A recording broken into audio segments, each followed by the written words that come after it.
అన్న నమస్తే, ఏం చేస్తుంటారు మీరు? నేను రియల్ ఎస్టేట్ చేస్తుంటాను. ఏంటి ఎలా ఉంది ఇప్పుడు ప్రజెంట్ రియల్ ఎస్టేట్? బ్రహ్మాండంగా ఉంది.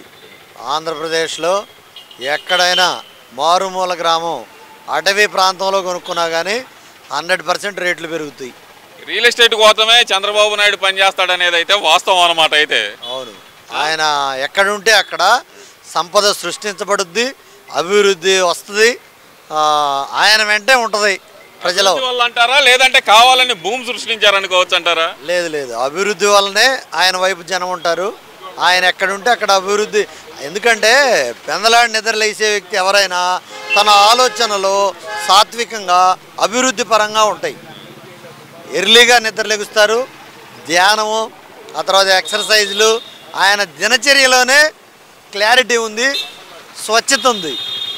మరి స్వచ్ఛత గురించి ఇంకా ఏ చెబుతుంటాడు జగన్ గారు, ఆయన దగ్గర కనపడవు, ఎన్నింటికి నిద్రలేగుతారో తెలియదు. మరి ఇప్పుడు చూస్తే కనుక కూటమి ప్రభుత్వం అధికారంలోకి వచ్చి 50 రోజులు అయిపోయిందన్న. ఈ 50 రోజుల్లో ఈ ప్రభుత్వం తీసుకున్న నిర్ణయాలు ఎలా అనిపించినాయి మీకు? ఎలా అనిపించినాయి అంటే ఇప్పుడు జరిగిపోయినటువంటి పరిస్థితులు మొత్తం కూడా గందరగోళమైనటువంటి పరిస్థితులు జరిగినాయి ఈ రాష్ట్రంలో. ఇప్పుడు ఒక తాగుబోతు వ్యక్తికి గనక తండ్రి చనిపోయి పెత్తనం వస్తే ఏ విధంగా ఉంటుందో అదే విధంగా జరిగింది. కనపడ్డ కాడల్లా అప్పులు తీసుకురావటం, ఆ అప్పులు తీసుకొచ్చి నేను పథకాలకు పెడుతున్నానని చెప్పడం. ఇప్పుడు మొన్న వైజాగ్లో తీశారు, గవర్నమెంట్ ఆస్తులు మొత్తం తాకట్టు పెట్టి తీసుకొచ్చి నేను పథకాలకు కొట్టాను, స్విచ్ నొక్కాను, బటన్ నొక్కానంటే ఉపయోగం ఏముంది? ఏదో ఒకటి నొక్కాను కదా, జనాలకు ఇచ్చాను అంటున్నాడు కదా. అదే కుటుంబం నాశనం అయిపోయింది, వ్యవస్థ సర్వనాశనం అయిపోయింది అనమాట. ఆ వ్యవస్థను ఘాట్లో పెట్టడానికే చంద్రబాబు నాయుడు గారికి కొంత సమయం పట్టుద్ది. ఆయన చెప్పిన పనులు చేయడానికి, విషయాన్ని ముందుకు తీసుకొని పోవడానికి కొంత సమయం అవసరం. ఈ జరిగిపోయినటువంటి అనర్థాల మొత్తాన్ని కూడా సెటరైట్ చేసే పరిస్థితుల్లో ఉన్నారు. దీన్ని కొంత సమయం తీసుకుంటుంది. అంటే ఈ సమయం ఎంతకాలం పట్టిద్ది? జీవితకాలం పట్టిద్దా? 5 సంవత్సరాలు పట్టిద్దా? హామీలన్నీ తొంగలో తొక్కేస్తారా చంద్రబాబు నాయుడు గారు? ఆయన మాట ఇచ్చాడంటే మడవ తిప్పుతాడు. అసలుకి ఆయన మాట, ఆయనకి అల్జీమర్ ఉంది అంటూ పలు రకాలుగా మాట్లాడుతున్నారుగా మరి వైసీపీ నాయకులు. అవన్నీ వాళ్ళు ఎందుకంటే ఎట్ట పడితే అట్ట మాట్లాడుతుంటారు. సమయాన్ని బట్టి, ఆ సమయంలో ఉన్నటువంటి పరిస్థితులను బట్టి ఆ విధంగా చేయాల్సి వచ్చింది ఆయన. ఇప్పుడు మహాభారతంలో అశ్వత్థామ అతః కుంజరహ అన్నారు. వాస్తవంగా చనిపోయినటువంటి పరిస్థితి వేరు. అక్కడ అతన్ని కొట్టాలి అని అంటే ఆ చిన్న అబద్ధం ఆడాల్సిన అవసరం ఉంది. అదేవిధంగా కొద్ది రోజులు టైం పట్టొచ్చు, ఆయన 100% చేస్తానంటుండవు. ఉన్న పరిస్థితులు వ్యతిరేకంగా ఉన్నాయి. ఆర్థికపరమైనటువంటి విపరీతమైన బడ్జెట్ లోటు ఉంది కాబట్టి కొంత సమయం తీసుకుంటాడు. కానీ ఆయన మీద ప్రజల్లో విపరీతమైన నమ్మకం ఉంది. చంద్రబాబు నాయుడు గారు సంపద సృష్టిస్తానంటున్నారు. ఏ విధంగా సృష్టిస్తారా? ఆయన అప్పులు చేయకుండా ఏమైనా సృష్టిస్తారా అని అడుగుతున్నారు కదా. అప్పులు చేయడం, అప్పులు చేసినా అప్పులు తీర్చేటటువంటి విధానం ఆయన దగ్గర ఉంది. ఇవాళ రాజధాని ఉంది, 33,000 ఎకరాల్లో 10,000 ఎకరాలు రియల్ ఎస్టేట్ చేయొచ్చు. ఇప్పుడు 15,000 కోట్లు ఏ సంస్థ అప్పిచ్చినా ఆ 15,000 కోట్లు కాదు, ఆయన చెప్పిన పథకాలు నిరూపించడానికి కూడా, ఆ పథకాలు అమలు చేయడానికి కూడా రాజధానిలో ఉన్నటువంటి సంపద చాలు, అన్ని బ్రహ్మాండంగా జరిగిపోతాయి. 5 సంవత్సరాలు రాజధానికి అప్పు తెచ్చి కడుతున్నాడు. రాజధాని మీద వచ్చే సంపదతో ఆయన ఏం చేస్తాడని అడుగుతున్నారు కదన్న. మరి 10,000 ఎకరాలు ఉంది అందులో రియల్ ఎస్టేట్ చేయడానికి. ఆ 10,000 ఎకరాలు చాలు. ఈ 5 సంవత్సరాల బడ్జెట్ మొత్తం కూడా ఆ 10,000 ఎకరాల్లోనే ఆయన బయటికి తీస్తాడు. అంటే జరిగే అవకాశం ఉందంటారా? అంటే చంద్రబాబు నాయుడు గారు వస్తే గనక రాష్ట్రంలో పరిస్థితులన్నీ తల్లకిందులు అయిపోయినాయి, దాడులు ప్రతి దాడులు పెరిగిపోయినాయి, ఇంత అరాచకం ప్రబలుతుంది రాష్ట్రంలో, రాష్ట్రపతి పాలన పెట్టాలంటూ ఢిల్లీ సాక్షిగా ధర్నా చేశారు. మళ్ళీ నిన్న మీడియా సాక్షిగా కూడా ఆయన ఇదే డిమాండ్ చేస్తున్నారు కదా. మరి దాన్ని ఎలా చూడాలంటారు? అసలు అతను మాట్లాడే మాటల్లో స్వచ్ఛత లేదు. 5 సంవత్సరాల రికార్డు తీయండి, ఒక్క మాటకు కూడా క్లారిటీ ఉండదు, స్వచ్ఛత ఉండదు. ఒక మర్డరో 2 మర్డర్లో, అది వైసీపీ వాళ్ళ ప్రాబల్యంతోనే జరిగింది వినుకొండలో. దాన్ని తీసుకొని పోయి ఢిల్లీలో 36 మర్డర్లు జరిగినాయని ఒకసాట, 31 జరిగిందని ఒకసాట అడిగారుగా. వాళ్ళ వెనక పేర్లే చెప్పమన్నారుగా, ఏం చెప్పొచ్చు కదా. రాష్ట్ర పరువును తీయడానికి, రాష్ట్ర పరువు ప్రతిష్టల్ని సర్వనాశనం చేయడమే అతని ధ్యేయం. అతనికి అభివృద్ధి తెలియదు, నాశనం చేయడమే అతనికి తెలుసు. ఈ రాష్ట్రాన్ని సర్వనాశనం చేసిన ముఖ్యమంత్రుల్లో మొదటి వ్యక్తి అతను. అదేంటి నేను రాష్ట్రాన్ని అభివృద్ధి పదంగా ముందుకు తీసుకెళ్తే సర్వనాశనం చేశారని చెప్పి ఎలా చెప్పగలరా అంటున్నారు కదా మరి జగన్మోహన్ రెడ్డి. చెప్పండి ఇప్పుడు కేంద్రం దగ్గర చేసిన అప్పు ఈ రాష్ట్రంలో బ్యాంకుల దగ్గర కానీ సంస్థల దగ్గర కానీ అతను చేసిన అప్పు తారాస్థాయిలో ఉంది.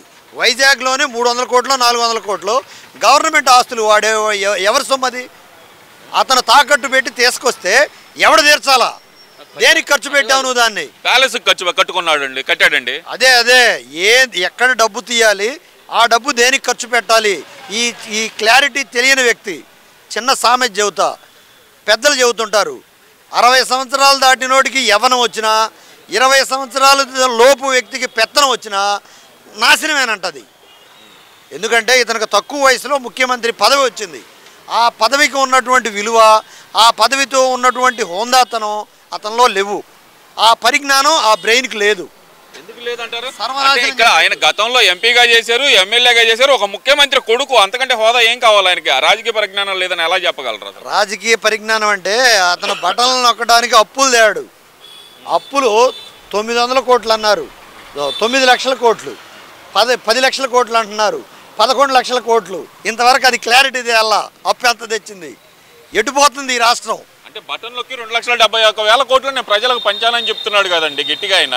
రైటే, నీకు ఆదాయం లేకుండా నీ ఆస్తిని ప్రజాధనాన్ని విచ్చలవిడిగా జనాలకు పందారం చేసుకుంటా పోతే కుటుంబం ఎన్నాళ్ళు ఉంటుంది, నీ ఆస్తులు ఎన్నాళ్ళు వస్తాయి? అప్పులు ప్రజలకి దాన ధర్మాలు చేశాను నేను అని చెప్తే నీ ఆస్తులు మొత్తం తరిగిపోయే స్థాయిలో చేస్తే ఆ కుటుంబం ఉండదు కదా. రాష్ట్రం ఆస్తుల్ని నువ్వు నీ ఇష్టం వచ్చినట్టు పందారం చేసుకుంటా పోతే రాష్ట్రం ఉండదు కదా. రాష్ట్రం అప్పుల్లోకి వెళ్ళిపోద్ది. చివరికి పోయేటప్పటికి ఏమవుద్ది? ఈ రాష్ట్రం మొత్తం కూడా ఎవరికో తాకట్టు పెట్టి ఉంటుంది.